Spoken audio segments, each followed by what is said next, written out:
Now let's have a look at the weather outlook for tomorrow, and the satellite shows a cold front crossing the Bight, another approaching the southwest corner of WA, and a low in the Tasman seas responsible for thunderstorms.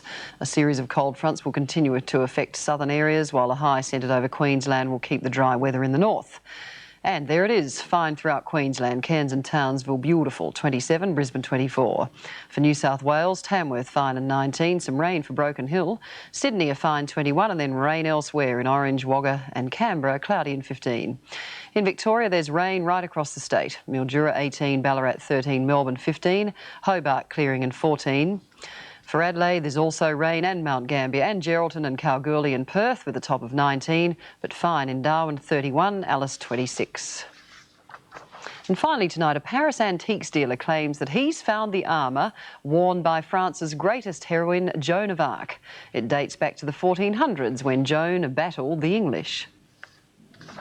For centuries, this suit of armour protected the secrets of its own past, as well as it ever protected the 15th century warrior who wore it in battle. Now the Parisian antiques dealer who owns it says he's done enough research to be sure it belonged to Joan of Arc, the shepherd girl who became a great military leader after having visions which told her it was her destiny to free France from the English. If he's right, it could become one of the country's greatest national treasures. It represents a lot of very important symbols for our country. Tests have shown that the metal is probably the right age, and the suit has carefully repaired dents, which correspond to battlefield injuries Joan of Arc is known to have received. Her status as a French heroine, if anything, grows with the passing years.